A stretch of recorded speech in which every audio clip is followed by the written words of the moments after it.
Welcome to Make Something with me, Picciuto, and today I'm going to show you how to make this kick-ass crosscut sled for your table saw.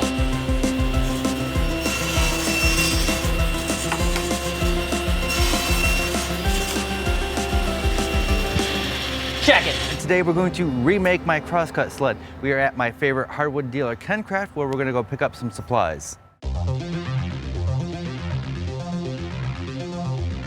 Get some of the good plywood for this because it'll be nice and flat and have some nice core. The good plywood has a lot more plies in there, and this stuff is a lot higher quality than what you get at like a Home Depot or a Lowe's. And this one has this laminate on here, and I'm thinking about getting this just because it looks cool and it's nice and slick. I think this will do. So now we need some straight grain wood to use for the runners, and I'm just going to get a small piece of red oak here. We're going to take this piece of red oak and we're going to make some runners in here that's going to fit into the miter slots. You want nice straight grain so it doesn't get all wonky on you in the future. This is the part in the plans that's going to be different for everybody. You want to cut to fit into your slots on your table saw. Gonna measure the miter slots here, and you want to cut too big and we'll sneak up onto the cut for the perfect fit. All right, so doesn't fit in there quite yet, so we'll nudge the fence over.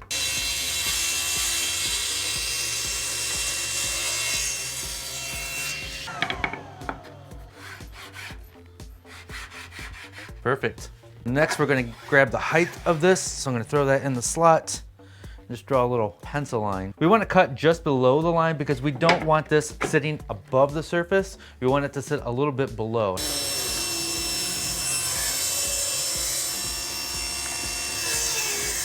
There are our two runners. They fit in there perfect. A little tight, but that's okay. We'll wax it up. So now it is time to attach these runners to the sled. As you can see, they sit below the surface, and we want to temporarily raise them above the surface for attaching. So I'm gonna throw some pennies in there. Oh, that's Canadian. Get rid of that, that's worthless. And now it's just above the surface. Set my piece of plywood on here. I'm buttoning it up against the fence here just to kind of square it up. This doesn't have to be perfectly square just yet. The fence gets us in the right direction in the ballpark.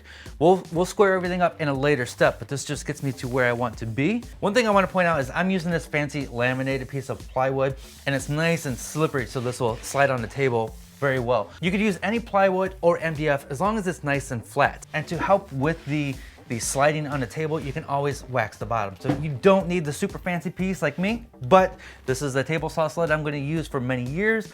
I want it to look nice. Is it okay if we just have some fun and have a nice looking table saw sled?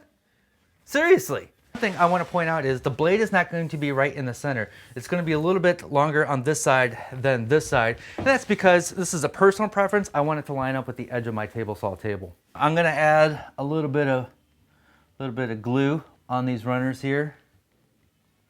They will also be screwed in and butt it up against the fence. Drop it in place. That is why we use the pennies to lift up the runners, so this sits on there nice and good. We'll just put a couple weights on there. You even lift rope? I do. All right, so I have a piece of plywood here, and it's time to cut the back rail, and I'm going to cut two pieces and glue them together.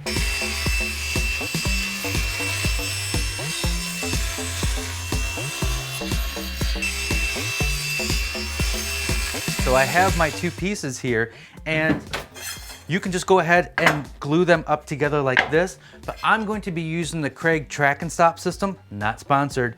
And the way this system works, these pieces need to be staggered a little bit. So I need to cut one shorter than the other. If you're using the Kreg track and stop system, you need to do this. If you're not, you can just glue up your pieces together like this.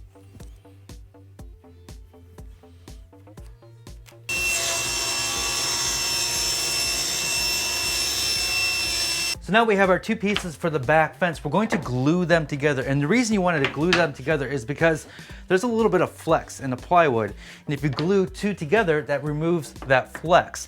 But the problem is if you just glue it and clamp it like this, as it dries, it still might banana on you.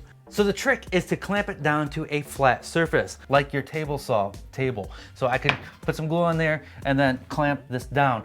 I don't want to move my outfeed table out of the way, so I'm going to use this metal bar over here and clamp it right to this. If you have a super flat workbench, you can also use that. My workbench is not perfectly flat, but I did check this piece of metal here. This is a table saw rail. I'm gonna clamp it right to there and it should dry nice and flat and straight.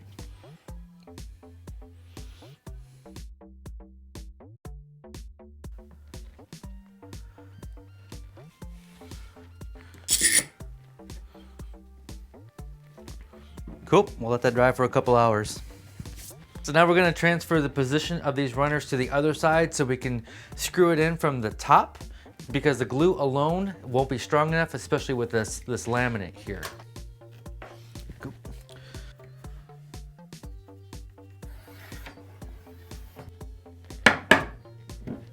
Just getting these holes started. I got a flag on my drill bit here so I don't go too deep.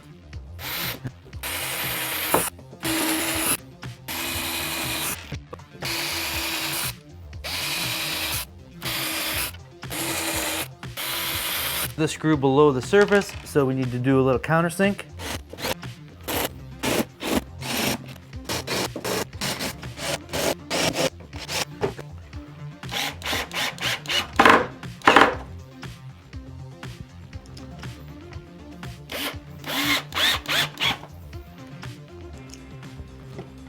Out of the way, Festool.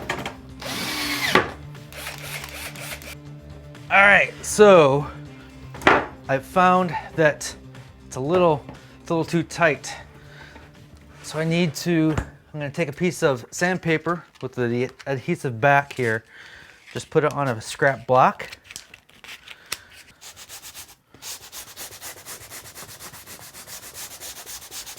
We'll do that until we get a good fit.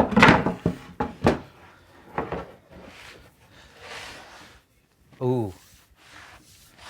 Oh yeah. No wobble, no play. Perfect.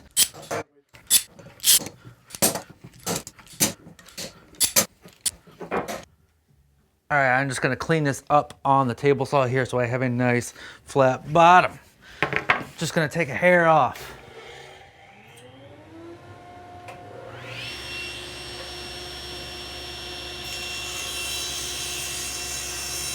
So this is going to be the back fence, and we need to cut a little chamfer on the bottom here so dust doesn't collect in there and ruin your measurements. I got my blade set to 45 degrees and we're just gonna run it through there. And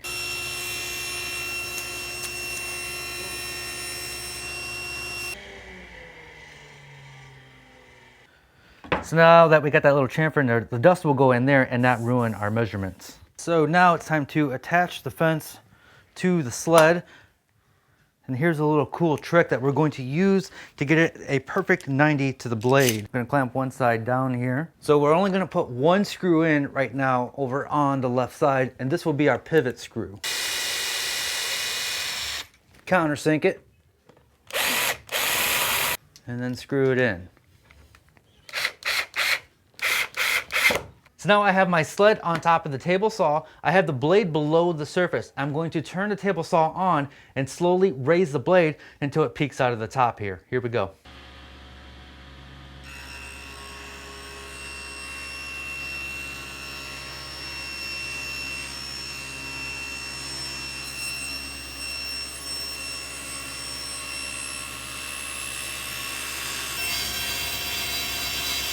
So now that our fence pivots, I can take my square and find the perfect squareness here.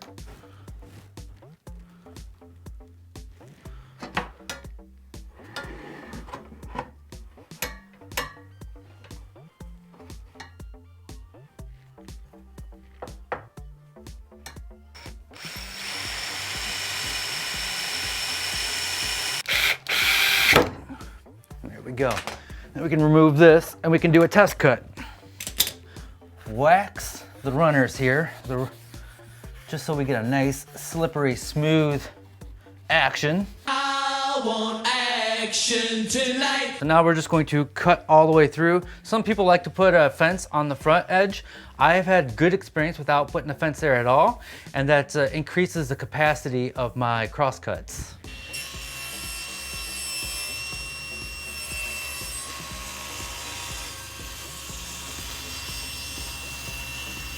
So now that we got the 2 screws in there, we're going to do a test cut. We're gonna take this piece of plywood and we're gonna cut it 5 times. And each time we cut it, we're going to turn it counterclockwise so the previous cut is up against the fence.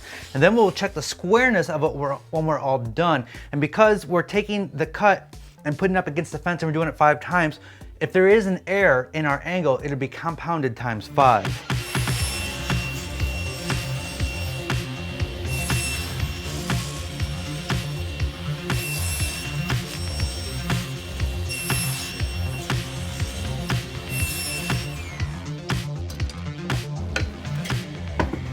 Oh, that is dead on. There is no air in there whatsoever.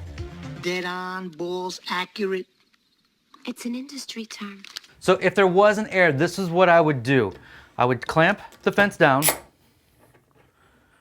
don't clamp it too tight, remove that screw and nudge it forward or backwards just a hair, like a 64th, maybe even less. Then drill a new hole and screw it back down. And then you keep doing that until you get the perfect cut. I'm just double checking here. The square, that is perfect. There is no gaps of air in there. Some people will tell you that doing that 5 cut test might be too much. Just squaring this up and screwing it down is probably fine for most, but you know, woodworkers are picky bastards. So now that it's all squared up and ready to go, I'm gonna put in 6 or 7 more screws in here to reinforce the fence.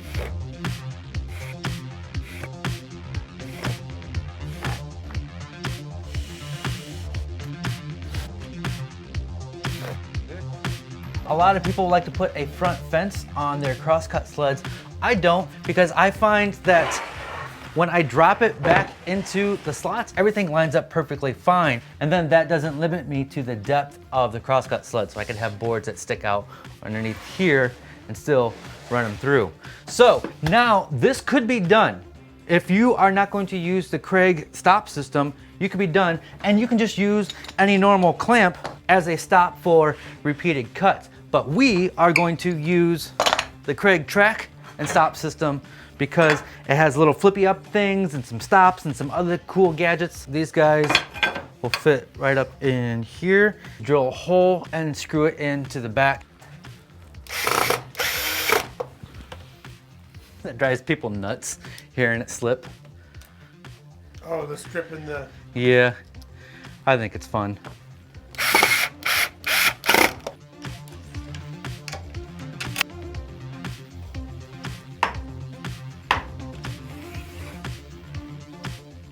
The great thing about this Craig stop is it flips up and out of the way when it's not needed.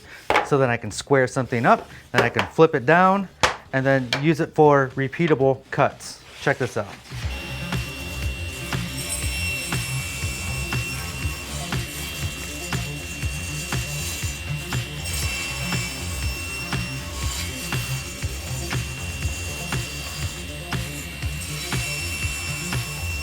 Another cool thing about this sled is if I want to cut right on this line, I can line it up at the curve here on the fence and know that that's exactly where the blade's gonna go.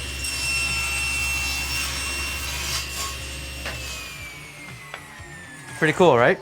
Something that I'm not going to do, but you might want to think about, is putting some safety blocks on the back here. That way, when the blade comes through the fence, it's not exposed and you're not getting your thumb in there. I'm pretty aware of where the blade is at all times and where my hands are, so I am not going to do that, but that's something that you might want to think about. It is time to thank my top Patreon peeps, and that is Jonathan J. Katz Moses, Glen Rossiter, Adam Beckwith, welcome Glenn, Bill Diehl, Meagan Payne, David Ingram, Brian McKnight, Chad Forrester, and Timothy Allen. If you want to support me and what I do, visit patreon.com/Picciuto. What did we give away at Patreon? Well, last week I gave away a pair of match fit clamps. The week before, I gave away one of these dice that I made in a previous video. I give away all kinds of stuff, tools and things that I make here in these videos. The Patreon peeps, they get treated correct. You know what I'm saying? So if you want to support me and my show, visit patreon.com/Picciuto. Do it up. So why did I make another crosscut sled? Because I wanted to show how easy it was, and I never had a chance to film the previous one. I get asked all the time about it, and that's all it is. It's just a piece of plywood or MDF with some runners in there and a fence. And if you want to get fancy, you can get the Craig track and stop. For a long time, for like a year and a half, 2 years, this replaced my miter saw, and I didn't even have a miter saw. Now, once again, I do have a miter saw. That way I can have two setups. I would like to thank KenCraft for supplying the materials for today's project. They are located in Toledo, Ohio. I highly suggest you check them out. They also sell online at kencraftcompany.com. If you are new here, I'll have another video for you to check out, and you might want to hit that subscribe button. If you're already subscribed, you might want to hit that bell down below so you get notified of when new videos come out. So that is it. My name is David Picciuto. This is Make Something. As always, be safe, have fun, stay passionate, and Make something. make something.